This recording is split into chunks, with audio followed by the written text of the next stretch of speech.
আসসালামু আলাইকুম দর্শক, আমার এই চ্যানেল শাহিদাস ডেইলি ব্লগ থেকে আপনাদের সকলকে স্বাগত জানাচ্ছি আরেকটি নতুন ভিডিও দেখার জন্য। আপনাদের সকলকে জানাচ্ছি কুরবানি ঈদের অগ্রিম শুভেচ্ছা। আশা করি আপনারা সকলেই ভালো আছেন। আলহামদুলিল্লাহ, আমরাও বেশ ভালো আছি। আজকে আমি নিয়ে এসেছি আপনাদের জন্য কুরবানি ঈদ উপলক্ষে বিফ শামি কাবাব। বিয়ে বাড়ি অথবা যে কোনো ঘরোয়া অনুষ্ঠানে এই বিফ শামি কাবাবটির খুবই চাহিদা রয়েছে। আর সামনে যেহেতু কুরবানির ঈদ, সবার ঘরেই টুকিটাকি মাংস থাকবে, সুতরাং সহজেই করে ফেলতে পারবেন এই রেসিপিটি। আর বিকালের নাস্তায় তো এর কোনো জুড়ি নাই, তাই চলুন দেখে আসি পুরো রেসিপিটি।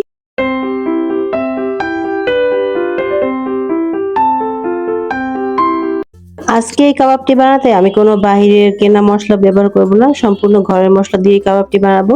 তার জন্য এখানে আমি নিয়ে নিয়েছি হাফ কেজি গরুর মাংস, সেটাকে আমি ছোট ছোট করে কেটে রেখেছি। আর এখানে তেল, চর্বি অথবা হাড় কোনোটাই দেওয়া যাবে না, ফ্রেশ সলিড মাংস দিতে হবে। আপনারা চাইলে এটা খাসি কিংবা ল্যাম দিয়েও করতে পারেন। আর এখানে নিয়ে নিয়েছি আমি ছোলার ডাল, এটাকে আমি ভিজিয়ে রেখেছিলাম, তারপরে ধুয়ে নিয়েছি। এখানে আছে 1 কাপ ছোলার ডাল। আর এখানে নিয়ে নিয়েছি আমি 1.5 কাপ পেঁয়াজ কুচি। আর এখানে আছে স্বাদ মতো লবণ, 1 চা চামচ মরিচ গুঁড়া, হাফ চা চামচ হলুদ গুঁড়া, আর 1 চা চামচ গরম মশলা গুঁড়া যেটা আমি বাসায় করেছি, আর 1 চা চামচ আদা রসুন বাটা। এখন আমি এখানে একটা প্রেসার কুকার নিয়ে নিয়েছি, তার মধ্যে আমি কেটে রাখা মাংসগুলো আর ছোলার ডাল, তারপরে পেঁয়াজ, তারপরে গুঁড়া মশলা, বাটা মশলা, সব মশলা একসাথে দিয়ে খুব ভালো করে হাতে মেখে নিব। তারপরে হাত ধোয়া পানি দিয়ে, পরিমাণ মতো পানি দিয়ে প্রেসার কুকারের ঢাকনাটা আটকে তারপরে চুলায় বসিয়ে প্রেসার দিয়ে সিদ্ধ করে নিব। আর কতটা শিশু উঠলে যে মাংসটা পুরোপুরি সিদ্ধ হবে বুঝবেন, সে তার জন্য যেই প্রেসার কুকারটা ইউজ করবেন সেটার ক্যাপাসিটি অনুযায়ী সেই আন্দাজ করে নিতে হবে। যেমন আমার প্রেসার কুকারটা এটা প্রায় 18 বছর আগের প্রেসার কুকার, এটা অনেক পুরাতন, তাই এটা দিয়ে পুরো মাংসটা সিদ্ধ হতে আমার থেকে 12 থেকে 15টা শিশু উঠছে। আর কথা বলতে বলতে মাংসগুলো সিদ্ধ হয়ে গিয়েছে, আমি এটা নামিয়ে নিয়েছি। আর দেখুন, এটা পুরোটাই সিদ্ধ হয়ে গিয়েছে আর পানিটাও একবারে শুকিয়ে গিয়েছে। আর কাবাব বানানোর ক্ষেত্রে পানিটা পুরোপুরি শুকিয়ে নিতে হবে, এখানে ভেজা থাকা যাবে না। এখন এটাকে আমি একটা হ্যান্ড ব্লেন্ডারের সাহায্যে এগুলোকে ব্লেন্ড করে নিচ্ছি। আর যেহেতু প্রেসার কুকারের সাহায্যে এটাকে সিদ্ধ করেছি, এটা হাত দিয়ে চটকে নিলেই হয়ে যাবে, যে পরিমাণ সিদ্ধ হয়েছে একবার গলে গেছে।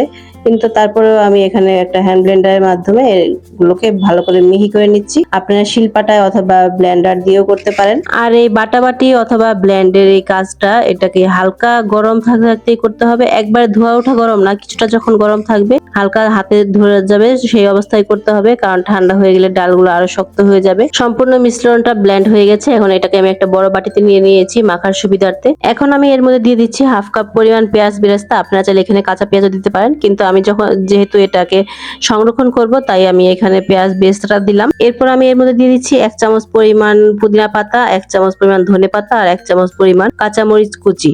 আর মরিচটা আপনারা আপনাদের টেস্ট অনুযায়ী দিবেন। তারপর এখানে আমি দিয়ে দিচ্ছি আমি একটা শাহি গরম মশলা বাসায় বানিয়েছিলাম। আর এই মশলার রেসিপিটি আমার চ্যানেলে দেওয়া আছে, আপনারা চাইলে দেখে নিতে পারেন। আর আপনাদের সুবিধার্থে এর লিংকটি আমি ডেসক্রিপশন বক্সে দিয়ে দিব। আর এখান থেকে আমি 2 চামচ দিয়ে দিচ্ছি এই মিশ্রণটির মধ্যে কাবাব মশলার ফ্লেভারটার জন্য। তারপরে এখানে আমি একটা ডিম দিয়ে দিচ্ছি।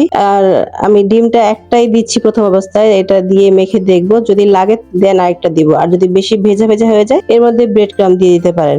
আর দিয়ে দিব সামান্য লবণ। আর লবণটা এই ক্ষেত্রে পরিমাণ মতো আন্দাজ বুঝে দিতে হবে, কারণ আমি এর আগেও লবণ দিয়েছিলাম। আর আমি এটা সেদ্ধ করার সময় আমি এখানে গরম মশলা গুঁড়ো দিয়েছিলাম। সেদ্ধ করার সময় নরমালি গোটা মশলা দেয়, কিন্তু এখানে আমি সব গুঁড়ো মশলাগুলো দিয়েছিলাম। এখন এগুলো সবগুলো দিয়ে একসাথে আমি ভালো করে মেখে নিব। আর মাখতে মাখতেই বুঝতে পারবো যে এটার মধ্যে আর কিছু লাগবে কিনা। যদি এটা বেশি ড্রাই হয়ে যায় দেন আমি আরেকটা ডিম অ্যাড করে দিব, আর যদি বেশি নরম হয়ে যায় দেন কিছু ব্রেড ক্রাম্ব অ্যাড করে দিব। কিন্তু মাখতে মাখতে দেখতে পেলাম যে আমার মিশ্রণটা একদম পারফেক্ট হয়েছে, বেশি ড্রাইও হয়নি অথবা বেশি শক্ত হয়নি, একটা ডিমে হয়ে গিয়েছে। আর কথা বলতে বলতে আমার পুরো মিশ্রণটা মাখা কমপ্লিট হয়ে গিয়েছে। এখন এগুলোকে আমি কাবাবের শেপ নিয়ে নিব। আর এর জন্য আমি হাতে কিছুটা তেল মাখিয়ে নিচ্ছি, আপনারা চাইলে ঘিও মাখিয়ে নিতে পারেন, আমি তেল মাখিয়ে নিচ্ছি। হাতে ভালো করে মাখিয়ে নিলে এটা হাতে লেগে যাবে না, আর এটা শেপটা দিতে খুব সহজ হবে। এখন এগুলোকে কিভাবে শেপ দিতে হবে সেটাও আমি আপনাদেরকে দেখিয়ে দিচ্ছি। 2 হাত দিয়ে গোল করে হালকা একটু চাপ দিলেই একটা কাবাবের সুন্দর শেপ চলে আসবে। এভাবে করে আমি সবগুলো কাবাব এক একে বানিয়ে নিচ্ছি। আপনাদের বোঝার সুবিধার্থে আমি আরো কয়েকটি কাবাব এভাবে বানিয়ে বানিয়ে দেখাচ্ছি। হয়তোবা এরকম কাবাব আপনারা সব আগে বানাতে পারেন অথবা অনেকেই বানাতে পারেন, কিন্তু অনেকে আছে যারা নতুন রাঁধুনি, নতুন নতুন বিয়ে হয়েছে আর ফ্যামিলিকে মজাদার কিছু রান্না করে খাওয়াতে চান, তার জন্যই আমার এই রেসিপি গুলা এত ভেঙে চুরে দেখানো, যাদের তারা খুব ভালো করে বুঝে তারপরে এগুলো বানাতে পারে। এই স্বামী কাবাবটা যে কোনো ঘরোয়া অনুষ্ঠান, জন্মদিন অথবা যে কোনো অনুষ্ঠানে বিকালের নাস্তায় চায়ের সাথেও খুবই ভালো লাগে খেতে। যদি ঘরে বানানো থাকে ফ্রিজের ভিতরে, যখন তখন মেহমান হুটহাট চলে আসলে ঝটপটে ভেজে দেওয়া যায় এই নাস্তাটা। আর সামনেই যেহেতু কোরবানির ঈদ, সবার ঘরে এই টুকিটাকি মাংস থাকে। আর এই কাবাবটা আপনারা চাইলে গরু ছাড়াও খাসি অথবা মুরগি দিয়েও করতে পারেন। আর কথা বলতে বলতে আমার সবগুলো কাবাব বানানো হয়ে গিয়েছে।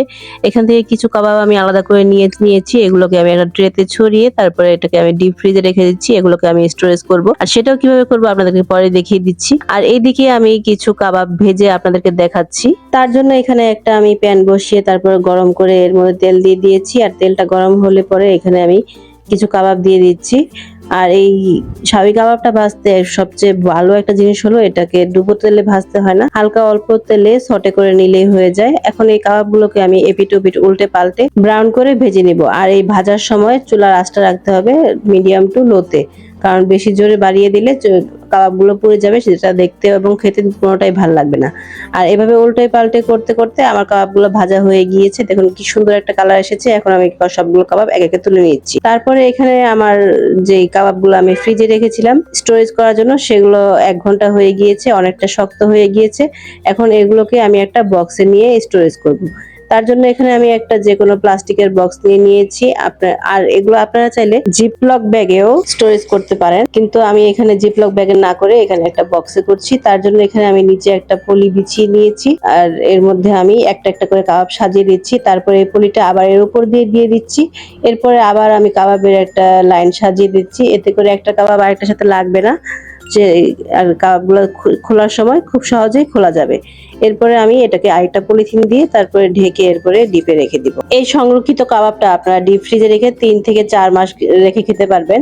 যখনই কোনো মেহমান আসবে অথবা খেতে ইচ্ছে করবে ডিপ থেকে নামিয়ে সরাসরি তেলে ভেজে নিলেই হবে। আবার চাইলে আপনারা ডিম বিট করে ডিমের মধ্যে চুবিয়ে চুবিয়েও ভাজতে পারেন, দুভাবেই ভালো লাগবে। সো ফ্রেন্ডস, হয়ে গেল আমার বিফ স্বামী কাবাব। আমার এই ভিডিওটি ভালো লাগলে আমার চ্যানেলটি সাবস্ক্রাইব করে দিবেন, লাইক কমেন্ট শেয়ার দিয়ে পাশে থাকবেন, আর আমার পেজটি ফলো করে দিবেন। তো আজকের জন্য এখানেই বিদায় নিয়ে নিচ্ছি। সবাই ভালো থাকবেন, সুস্থ থাকবেন, আর সবাইকে অগ্রিম ঈদ মোবারক। আল্লাহ হাফেজ।